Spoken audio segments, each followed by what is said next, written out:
the order is going to be topicality, then on the app case, then counter plan, politics, dissad, terms. Can you say that one more time? Sorry. Yeah. T, app, okay.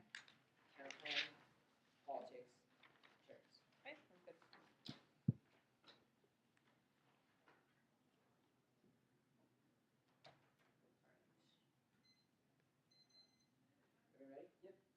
T was way undercovered in the last speech. There are a couple of problems with his strategy. The first argument is that he has conceded the entirety of the interpretation and the violation. For instance, on the A point, the interpretation of the voting is the expression of a preference on the blaze evidence, which says that none of the above means you do not have to express a preference for anybody, instead it's a disapproval of everybody. The violation and interpretation are clear. Just a question of whose interpretation is better for debate. The problem is that he's only the benefit is that he has two pieces of office. The first argument is that term of art is more specific. No, first of all, the topic does not say the word compulsory voting. It said voting ought to be compulsory, which means that he does not get access to the term of art argument, because that is not in the topic. The term of art is literally not in the topic. He does not have any evidence as to why the term of art is in the topic, which means you should default negative on this issue. Also, he's conceded that my interpretation is at least viable, because even if it's not a term of art, it is still the definition of voting, which means that even if it's not a term of art, that does not mean to automatically reject my interpretation. The way you should evaluate T is that first you determine whether my interpretation is viable in the first place, and then figure out which interpretation is better before debate. The problem is that he's conceded all of the options. His only argument he reads the birch evidence that says it's impossible for him to implement. No, he's misunderstanding the interpretation. Here is the difference. My argument is that the comparison between the app and the negative interpretation is that the app and my interpretation says that the app must defend secret ballots. That's how they get out of the negative options. That is what Hill talks about. Blank ballots, yes, you can defend that. None of the above option is completely different. The app goes too far. You have seen debates on this topic many times. These app Jenny's the only one defending this, which means that you should default negative on this issue. So basically, here's the confusion here. He has hit another T shell which says you can't defend blank ballots. My argument says that is not that shell. My argument just says you can't defend none of the above.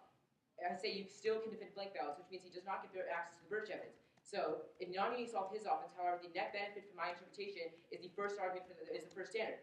Re-extend the argument that it takes out all, that means it's impossible to negate, because the entirety of the negative offense says that you have a right not to vote. The negative offense says that an unenforceable law is still a bad law and should not be implemented, whereas his interpretation denies that ground, because that don't get offense if there's none of the above options, which means that he destroys comparisons set by the legislation. He says the Matzler takes out the top good center, but that does not, I'm not going for that center. Also extend the Krishna evidence. He says this even if he's winning the term of art comparison, that he's going to go for the next species. This argument is a term of art that says compulsory voting means you have to vote for a specific candidate. His number one says it's not, many countries have none. That just means that they're not compulsory voting. This is wrong. This argument just begs the question. The second argument says these are the definitions the authors use. That is still not relevant, because this argument, first of all, is not a study. He must be reading the wrong author. But the second, this argument, it doesn't matter if that's what they use. My argument says that this is what compulsory voting means, which is not all the terms of our arguments. He has literally one argument as to why his interpretation is better. That is not unique, and it was not unique in the first chapter. Remember, I said this very explicitly. My specificity, my interpretation, not unique. All of his topicality offense, you can call for the show after this round. This is very specifically preempted in the one NC. He did not feel the need to answer, which means that the T debate is very clearly over. And then extend the voter first extended for peak interpretation. It's a question of whether whose interpretation is better for debate. My argument is better. So I just whether my interpretation is better. Extend fairness that debates of competitive activities so there needs to be some constraints on competition. Extend drop the beta. That's illegal. Evidence is key to deterring abuse. Finally, extend there's no RBI, GRG is a no risk issue for me. Go to the app case.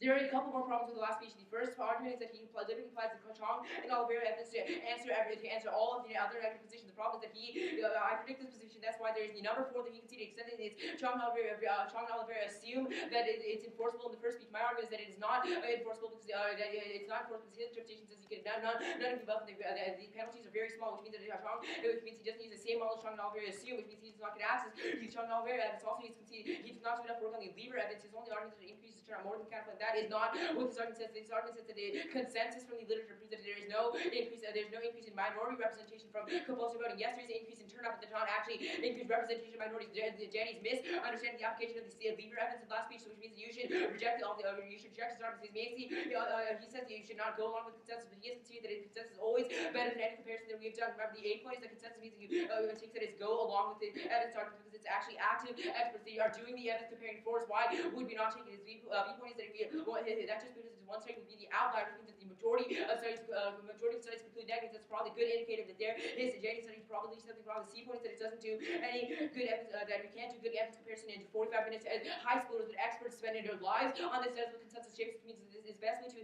gauge consensus. That is the first piece of defense against the app. The second piece of defense will be the counterplan. Go there now. Extend the Halperin 1 evidence. That is the text of the counterplan.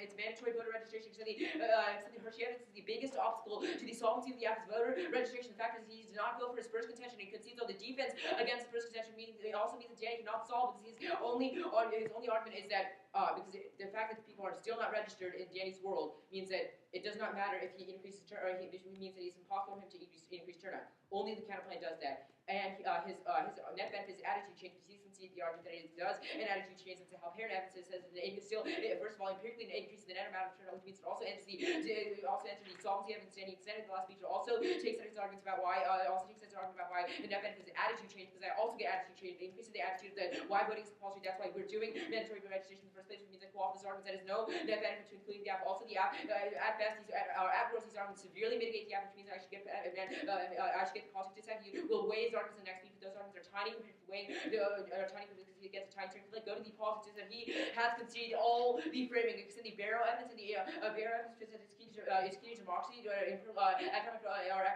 collapse democracy. The extend the A point to the international, which means that his comparison does not compare. He does not do good comparison to this. The strong Barrow evidence is only in one country, whereas these applies to the entire world, which means that outweigh on scope by a huge margin. Extend the A point to democracy, the prerequisite to anything else, which means if I win the politics, it's game over, because you can't have any electoral rights if you are not a democracy. Except the Baird and James Evans time is very tight. His first argument, since fiat is not immediate, but this argument is ridiculous because obviously if fiat is immediate, that means that that means that it conflicts with the plan. Because if it happens right now, then policy makers would have trouble passing compulsory voting and the budget deal at the same time. It's number two, since it's wasting time now, but that's the neg argument. The fact that they're wasting time now means that they need all the time they can get.